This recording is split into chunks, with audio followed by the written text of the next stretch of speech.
Next on Worcester News Tonight, a scare this afternoon on a local college campus. Plus, a well-known civil rights activist speaks in Worcester. Find out what he is calling the American Dream Reimagined. Good evening, thanks for joining us. I'm Tim McCone. We begin tonight with an update from a story we first brought you at 6. Quinsigamond Community College shutting down their campus this afternoon after a threat of a bomb and shooting on campus. The college confirms to us tonight campus police, along with K-9 units from both the state police and Worcester police, completed a sweep of the entire campus. Worcester police also blocking off the entrance to the college on West Boylston Street while the search was going on. One student we spoke with said he showed up for class and heard about the threat. Tried to go in and they said they couldn't go in because there's a bomb threat. It's kind of weird, especially with everything else going on around the world and stuff, you know. The college tells us all of their locations will be open and operating normally on Thursday. Worcester police are investigating a bus stop scare. Authorities are trying to track down a woman who they say attempted to pick up a child who was not her own. Alicia Palumbo has the latest. A scary situation for these Worcester parents who say a woman they don't know tried to pick up their 3-year-old autistic son Jackson off his school bus Tuesday afternoon right outside their Converse Street apartment. You never think it's going to come this close, and then it does, and you just get shaken to the very core. Andrew Pettit says his wife Emily had just run into the apartment to use the bathroom when she heard the bus honking for her, so she got outside as fast as she could and was met by the concerned bus driver and bus monitor. She said, well, there was just a woman here who was trying to get him off the bus. And so instantly, like, I start, panicking. I'm like, well, who was it? She said, his uncle sent me, and he doesn't even have any uncles. So they said, well, we can't let him with you unless you have ID. At that point, they say the woman took off. Our son has special needs, so he would go with anyone. Thank you so much. And that's, I think, what's so scary to me is he doesn't get, the concept of stranger danger. I caught up with the bus monitor, who identified herself as Marta Gonzalez, as she left Worcester Police Headquarters. And while she didn't want to go on camera, she told me she had been interviewed by detectives and told them she didn't know what the woman's intentions were, but she thought, quote, the lady was a little bit off. Gonzalez shrugged off suggestions that she and the bus driver are heroes, but Jackson's parents say otherwise. Oh, I'm so grateful that they did their job. I never thought I would be so grateful for the people who drive his bus. Worcester police confirm they are investigating this incident. They say they're trying to determine who this woman is and what her intentions were. She's described as a white woman with dark hair, heavy set, in her late 30s to early 40s. Anyone with any information is asked to call police. In Worcester, Alicia Palumbo, Worcester News Tonight. City Manager Ed Augustus has signed a letter of non-opposition for a second registered marijuana dispensary in the city. Our Jenny Zarate has more on what this means for the city. For the first time ever, the city of Worcester is welcoming medical marijuana dispensaries. This after City Manager Ed Augustus signed a second letter of non-opposition, greenlighting 2 locations. Augustus says these agreements will benefit the people of Worcester financially. At the end of the 3rd year, they would pay $200,000 annually to the city of Worcester, as well as a percentage of the gross sales. They would make a commitment to hire Worcester people for the jobs that would be created. Augustus says there have been several city council meetings where potential dispensary operators heard directly from the citizens as to what their concerns might be. So I think it's been a pretty good process, and it's allowed for good communication and kind of open and transparent discussions around the siting of these.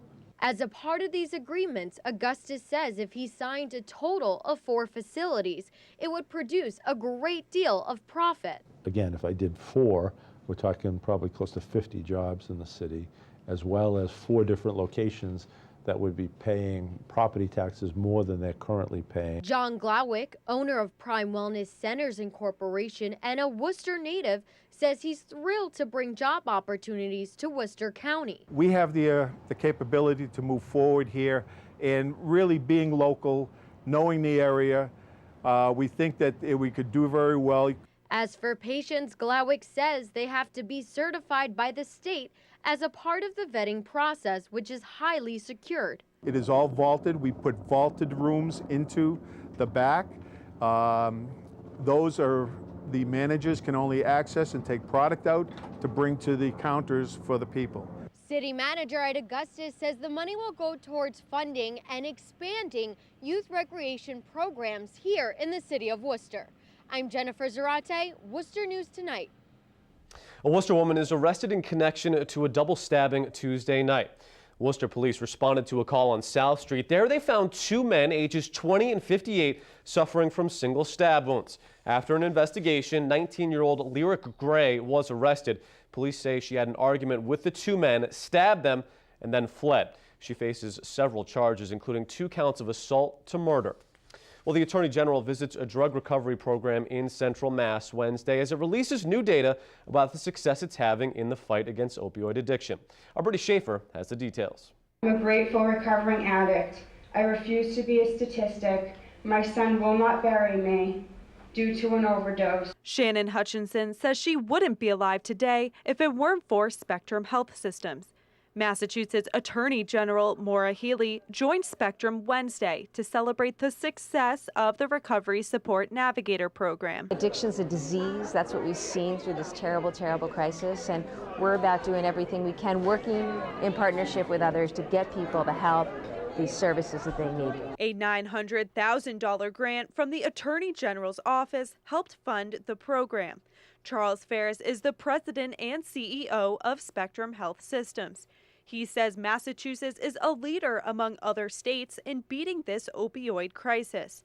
A survey of clients in the Navigator program shows 85% believe they are on the right path, and 77% say they are better able to avoid crime. Is that it allows the recovery navigators to connect with them before they relate, build a relationship, build a rapport, and then when they come out, continue that, so they're pushing them all in the right positive directions to do the right thing. Folks need to know that treatment works, recovery's possible, and we're going to do everything we can out of the Attorney General's office to support that. Hutchinson has been sober for more than a year and still speaks with her recovery navigator daily. She says her motivation to keep sober is her 8-year-old son. How to stay alive to raise this child that calls me mom. He deserves the best mom, and I will not stop until he gets that. Brittany Schaefer, Worcester News Tonight. Tonight we give you a look at a project in Worcester Public Schools that has students helping students. At Forest Grove Middle School, a group of 8th graders are working on a project utilizing a 3D printer. The students are using the technology to print a device that will help kids with fine motor skill disabilities better grip objects like markers. We're trying to teach them the design process, but also how engineers design different things to make life better, but also how, design can be empathetic as well. So making all human life better, with bridges and computers are great, but also, if those are disabled, so assistive devices really kind of bring out that empathy piece.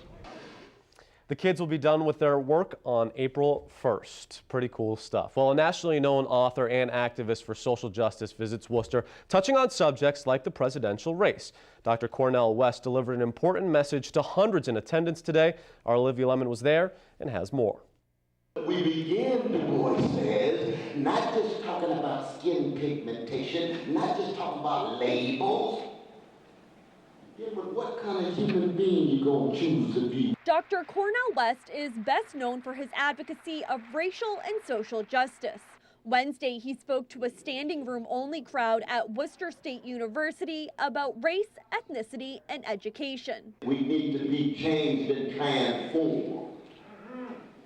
That's what this lecture series is about. As a student here on this campus, which is 89% white, that's a lot. It's very important to educate our fellow students that are not of color about such things to make everybody more culturally aware. Junior Aaliyah Marie Melville says it's important for students to have open dialogue and educate each other. Once people understand their integrity, understand who they are, what makes them them, and they're open-minded to learn about these things, then we could go forward and open up this dialogue. West addressed other topics like the presidential campaign and the U.S. as a market-driven society. The whole nation is at the crossroads, not just in both political parties, but across the board, are more and more fragile, which makes it more dangerous, but also presents more opportunity. Dr. West asked the audience to answer the question of whether we will have enough integrity, decency, and courage to push towards love and justice rather than hatred. Worcester State says it's an important question for all to consider and a big reason for bringing West to speak at the university. Making sure that our students are able to connect some of the current things that are happening and be able to go back to history, because history repeats itself. Olivia Lemon, Worcester News Tonight. The state unveiled the new-look Burns Memorial Bridge late last year. Construction took more than 3 years, and tonight we're getting a look at the progress crews made in a time-lapse video. EarthCam posted this video on YouTube today. It shows the work and the transformation of the bridge from beginning to end. The video is roughly 2 minutes long and captures the 39 months of